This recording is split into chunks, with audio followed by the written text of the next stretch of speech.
as soon as you impart or inject your personality into the communication and the relationship building and the customer service, that can't be replaced. I can't be like, okay, I need a Django developer who's like really kind and has a good beard.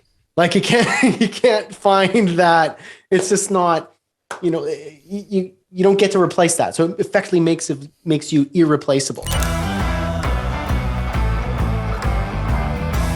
Hey friends, welcome to Creative X. My name is Brad Hussey and I'm a web designer. Today, we're going to be sharing a clip from one of our weekly office hours sessions within our Creative X crew, which is our free community filled with professional web designers, freelancers, agency founders, no-code makers, and people who build amazing things for the internet.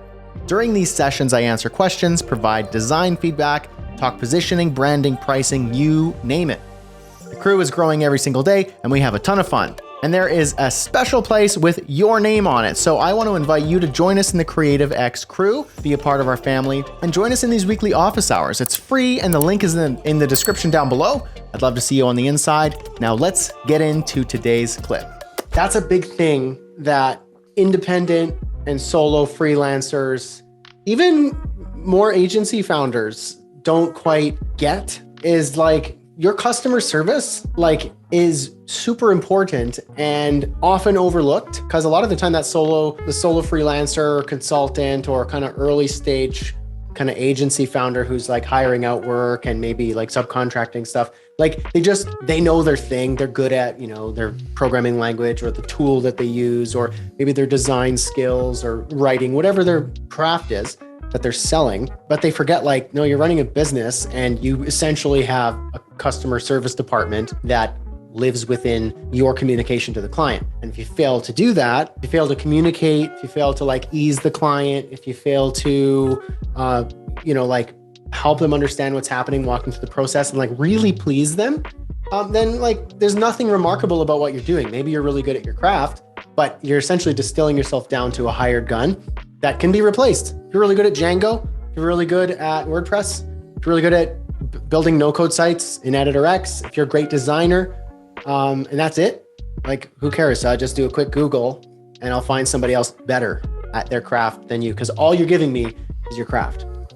But as soon as, let's say, Michael or Mel, Veronica, Chad, Alex, any of you guys here, as soon as you impart or inject your personality into the communication and the relationship building and the customer service, that can't be replaced. I can't be like, okay, I need a Django developer who's really kind and has a good beard.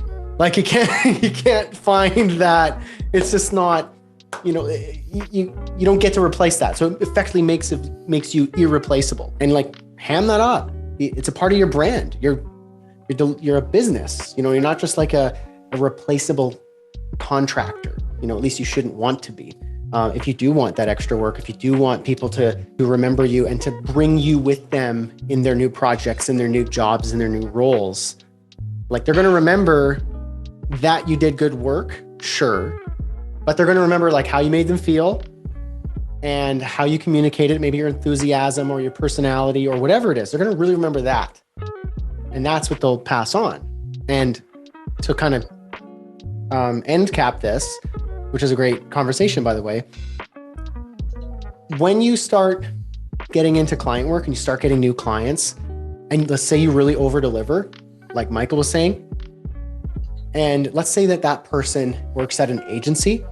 So you're getting an agency work, and agency work pays well because they got big budgets, they have high expectations, they work fast, and they're happy to pay for you to deliver on something, to complete something, to help them with something. Let's say that account manager that you are building a professional relationship with and putting them at ease, delivering value, helping them out, making them look good at their job, they're at some point going to find a new job.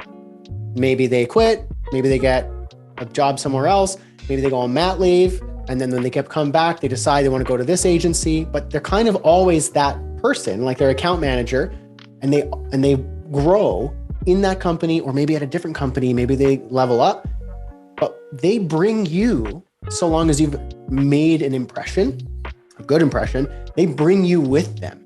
So now they're at a new agency and the CEO of the agency says, all right, we've got this account coming in. It's a big deal. And we don't have any in-house designers or we don't have any in-house developers. We need someone who's really good at this. So, suggestions, please throw them my way because we need someone to help us do this. That person who has you in their back pocket is like, I know who to talk to.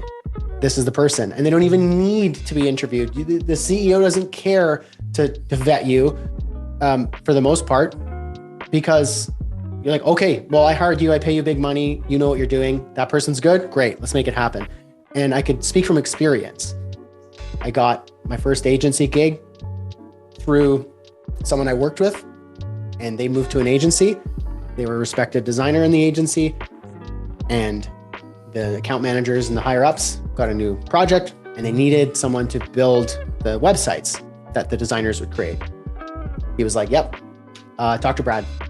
And then I was immediately kind of brought on board. And then that started multiple years of agency work from this agency and other agencies, because you start getting snatched up by account managers and then you go with them. You nurture those relationships, and it gets to the point where you have to turn stuff down, or you raise your rates, or you create your own agency because of the demand that you have and the fees that you can now charge, because agencies are typically paying you 10 times the amount that you would get from small businesses and solo projects. So it's like, those relationships really matter. Yes, improve your skills. Yes, like shore up on your technical and your hard and soft skills. Yes, but really, especially the soft skills, the relationship building and your connection, communication, like really hone those and improve those, because that's going to carry you through. I hope you enjoyed that clip. If you have any comments or questions, post them down below. And also don't forget to join the Creative X crew. The link's down in the description. And while you're here, why not check out this video? And I'll see you in the next one. Cheers.